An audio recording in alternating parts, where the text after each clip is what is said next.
Good morning students. Exercise 4.1 तक हम लोग कर चुके थे।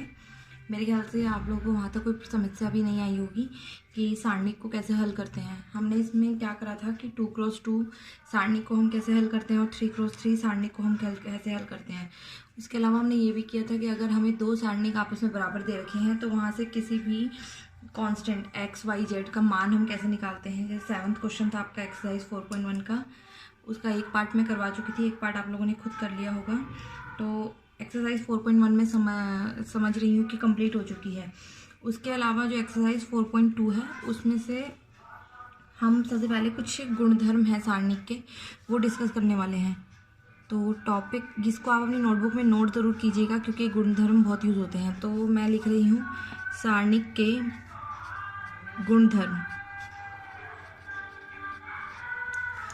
सारणिक के गुणधर्म अगर मैं कहूँ तो हम इसको ये भी कह सकते हैं कि प्रॉपर्टीज़ ऑफ डिटर्मिनेंट।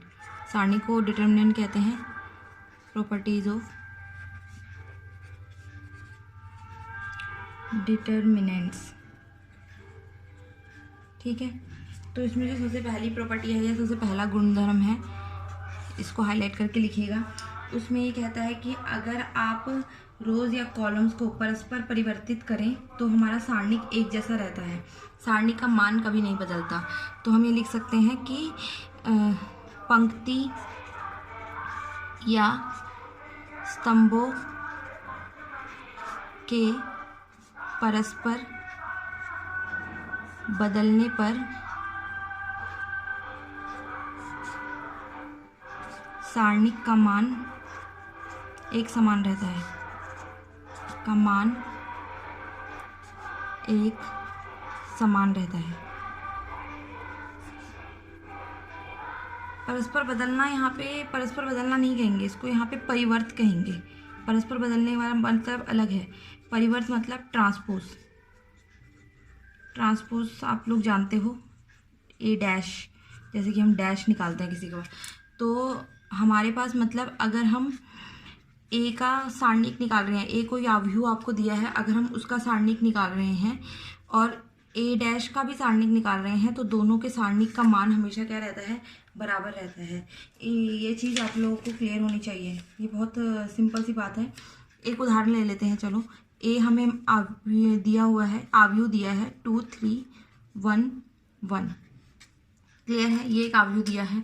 सबसे पहले मैं इसका सारणिक निकाल रही हूँ, फिर ए डैश अगर मैं निकालूँ, ए डैश क्या बनेगा आपका 2 3 1 1। अब मैं ए का सारणिक निकाल रही हूँ, मतलब इस सिंबल से आप उसको डिनोट करोगे। ए का सारणिक मैंने निकाला तो क्या होगा, ये इससे मल्टीप्लाई होगा, ये इससे मल्टीप्लाई होगा। जब नीचे की तरफ मल्टीप्लाई होता है तो प्लस साइन, ऊपर की तरफ होता तो माइनस साइन, मतलब 2 - 3 कितना हो गया, माइनस का 1। अब देखो अगेन ए डैश का ट्रांसपोज निकालो, ये इससे मल्टीप्लाई, ये इससे मल्टीप्लाई। ए डैश का ट्रांसपोज में निकाल रही हूँ तो बनेगा 2 × 1 - 3 × 1। ये भी बना हमारे पास 2 - 3 = -1। तो हम कह सकते हैं कि ए का ट्रांसपोज, सॉरी ए का सारणिक और ए डैश का सारणिक दोनों आपस में बराबर रहेंगे हमारी। तो ये हमारी जो है सारणिक की पहली प्रॉपर्टी हो गई, क्लियर है। तो ये चीज़ आपको पता लगना चाहिए। तो ये हमारे पास ये हो गया। परस्पर बदलने का मतलब पूरे ही सारी पंक्तियों को सारे स्तंभों से अगर हम बदल देते हैं या परिवर्त निकालते हैं तब सारणिक का मान एक जैसा रहता है।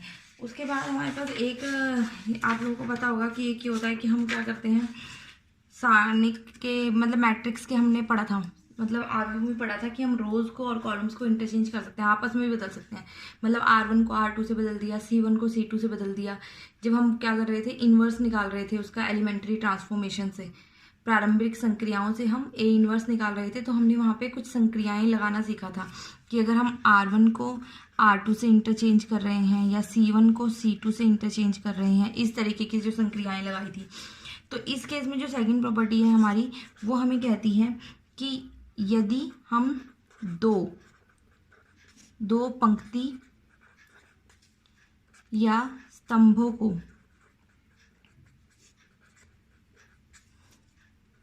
आपस में बदलते हैं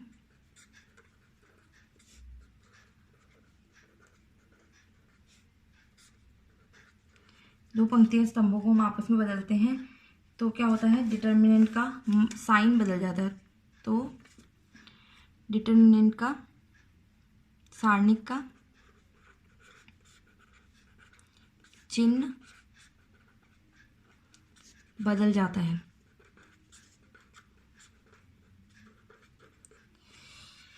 चिन्ह बदल जाता है, इसका मतलब ये है कि आपका अगर हमारे पास ए का मान, ए का डिटर्मिनेंट एक्स आ रहा है, तो ए डैश का जो डिटर्मिनेंट है वो कितना आएगा, माइनस एक्स आएगा। क्लियर है? ये इसका सिंपल सा उदाहरण है। तो ये आप लोगों को समझ आना चाहिए। जैसे कि इसमें भी आप एक एग्जांपल लेके करना चाहो तो एग्जांपल ले सकते हो। एग्जांपल लेने में अगर मैं लूँ, कोई भी आव्यूह मैंने लिया है, आव्यूह लिया मैंने 2x2 ही ले रही हूँ, समझाने में ज़्यादा इजी रहेगा। 1 5, ये 2x2 का आव्यूह लिया है। मैं क्या कर रही हूँ, यहाँ पे R1 को R2 से बदल रही हूँ।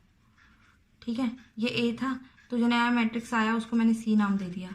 R1 को R2 से बदला तो ये 1 5 ऊपर आ जाएगा, 2 3 नीचे आ जाएगा। निकालो इनका डिटर्मिनेंट। A का डिटर्मिनेंट अगर हम निकालें 2 × 5 -1 × 3 मतलब 10 - 3 कितना आया, 7। इसका अगर मैं निकालूं तो ये कितना आएगा, 3 - 10 मतलब C का डिटर्मिनेंट भी कितना आ गया, -7। तो वही चीज़ है, देखो जब हमने दो पंक्ति या दो स्तंभों को आपस में बदला है तो जो डिटर्मिनेंट का मान है वो बस उसका साइन बदल जाता है। अगर डिटर्मिनेंट पॉजिटिव आ रहा है तो नेगेटिव हो जाएगा, नेगेटिव आ रहा है तो पॉजिटिव हो जाएगा हमारा।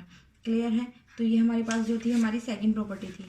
इसके बाद हमारे पास जो आती है थर्ड प्रॉपर्टी और लास्ट प्रॉपर्टी जो है इसकी, इस चैप्टर की, वो हमें क्या कहती है, तीसरी प्रॉपर्टी। इसको ध्यान से समझना, इसको चैप्टर को। थर्ड प्रॉपर्टी जो है वो हमें ये कहती है कि अगर कोई भी दो पंक्ति या कोई भी दो कॉलम अगर सारणिक के एक जैसे हो जाएं, कोई भी दो पंक्ति और कोई भी दो स्तंभ अगर सारणिक में एक जैसे हो जाते हैं तो सारणिक का मान 0 हो जाता है। ठीक है, तो हम लिखते हैं यदि कोई भी दो पंक्ति या दो स्तंभ एक समान हों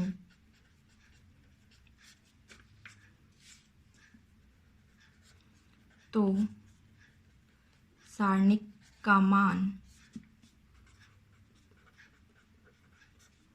0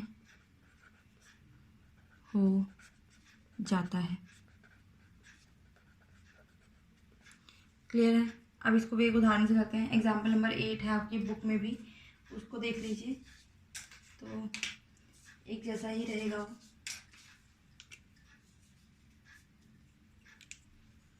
देखते हैं क्या है।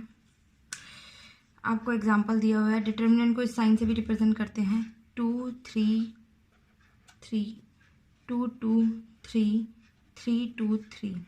अच्छा, अगर हम इस सारणी को ध्यान से देखें तो इसमें आपको R1 पहला पंक्ति और लास्ट पंक्ति दोनों एक जैसे हैं। देखो दोनों में 3 2 3 है, 3 2 3 है।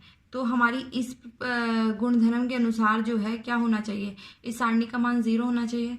तो हम चेक करते हैं कि क्या ये है या नहीं है। तो देखिए, किसी भी तरीके से आप हल कर सकते हो। मैं लिख रही हूँ R1 की ओर से हल करने पर। मेरे ख्याल सारणी हल करना आता होगा, अब आपको आना चाहिए, इसका आगे बहुत यूज़ है। नहीं आता है तो दोबारा देख लीजिए। R1 की ओर से मैं हल कर रही हूँ। सबसे पहले R1 का पहला एलिमेंट 3 के सामने वाली पंक्ति और स्तंभ को छोड़ देंगे, क्या बचा, 2 3 2 3। क्लियर? फिर R2 का दूसरा मेंबर क्या है, 2। अब ये 2 का साइन माइनस आएगा, ये चीज़ मैं बता चुकी हूँ क्योंकि ये A11 है, ये A12 है, ये A13 है और ये तो इवन बना हमारे पास 1 1 2 सम संख्या, तो ये प्लस का साइन, 2 1 3 विषम संख्या, तो ये माइनस का साइन। अब जब हम 2 ले रहे हैं तो इसके सामने वाली ये पूरी पंक्ति और ये स्तंभ को छोड़ देंगे, बचे क्या, 2 3 3 3 प्लस ये प्लस का 3 आएगा। प्लस का 3 क्यों आएगा ये बता चुकी हूँ, 1 3 सम संख्या जोड़ दें तो अगर हम 4 हो जाता है, तो इसको और इसको छोड़ देंगे, क्या बचा, 2 2 3 2। अब इसको हल करेंगे जैसे हम हल करते हैं। इसको हल कैसे करेंगे, ये इससे मल्टीप्लाई और ये इससे मल्टीप्लाई, 2 × 3 6 -6 माइनस का 2 ये बना 6 -9 प्लस का 3 ये बना 4 -6। मेरे ख्याल ये समझ आ गया होगा, बार बार तो बताने की ज़रूरत नहीं है। ये 0 हो जाएगा, 3 × 0 -2 × ये कितना आएगा, -3, ठीक, प्लस ये 3 × -2। अगर हम इसको देखें तो ये माइनस माइनस, ये तो जीरो ही हो गया, माइनस माइनस प्लस का 6 और ये प्लस माइनस माइनस का 6, ये कैंसिल आउट हो गया, आंसर कितना आ गया 0। तो ये जो आपका गुणधर्म था ये सिद्ध हो गया कि यदि कोई भी दो पंक्ति या दो स्तंभ एक समान हो तो सारणी का मान्य शून्य हो जाता है। तो ये तीन जो आपको गुणधर्म मैंने बताए इनको आप याद रखेंगे। तीन गुणधर्म आपके बहुत यूज होने वाले हैं इस चैप्टर में। तो क्या चीज़ थी देखिए, सबसे पहले मैंने बोला कि पंक्ति और स्तंभों को परस्पर बदलने पर सारणी का मान एक जैसा रहता है। तो वो चीज़ हमारी हो रही है कि अगर हम ट्रांसपोज निकाल रहे हैं तो ए का मान और ए डैश का मान एक जैसा आ रहा है हमारे पास। उसके बाद जो सेकंड गुणधर्म था वो हमारे पास ये था कि यदि दो पंक्ति या स्तंभों को आपस में बदल देते हैं, मतलब वो तो पूरा हमने पंक्ति और स्तंभ पूरा ही बदल दिया, मतलब उसका परिवर्त निकाल दिया, तब सारणी का मान एक जैसा रहता है। पर अगर आपस में दो पंक्तियों को बदल रहे हो या दो स्तंभों को बदल रहे हो तो उस केस में जो है हमारे पास क्या होता है, जो सारणी का मान आता है वो हमारे पास साइन उसका बदल जाता है, चिन्ह बदल जाता है। मतलब अगर पहले उसका मान प्लस में आ रहा था तो बाद में माइनस में आएगा, और अगर पहले माइनस में आ रहा था तो बाद में वो मान क्या हो जाएगा, प्लस में हो जाएगा। उसके बाद जो हमारे पास तीसरा गुणधर्म था कि यदि किसी सारणी के कोई भी दो पंक्ति या कोई भी दो स्तंभ आपस में एक जैसे हो जाते हैं तो हमारे पास सारणी का मान जो होता है वो क्या हो जाता है, शून्य हो जाता है। तो इस तरीके से हम इसको करते हैं।